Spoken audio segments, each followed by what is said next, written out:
വാഴുക നാവേ നീ ക്രിസ്തുവിൻ ദിവ്യമാം സ്നേഹസമ്പൂർണമാം പെയ്യിന്റെയും നിത്യമൂല്യമാം താവക നിർമ്മല രക്തത്തിന്റെയും രഹസ്യമൊന്നായി ഔദാര്യശീലനം കന്യകജാതനി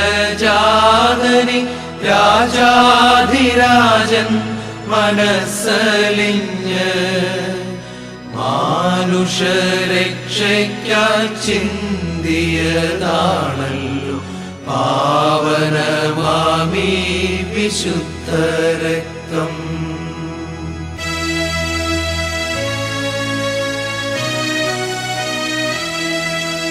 സ്വർഗത്തിൽ നിന്നും മനുഷ്യർക്കു കിട്ടിയ സർഗപ്രഭാവനാം യേശുനാഥൻ കന്യയിൽ ഗർഭസ്ഥനായി ജനിച്ചിട്ടു മന്നീതിൽ ക്ലേശം സഹിച്ചു പാർത്തു.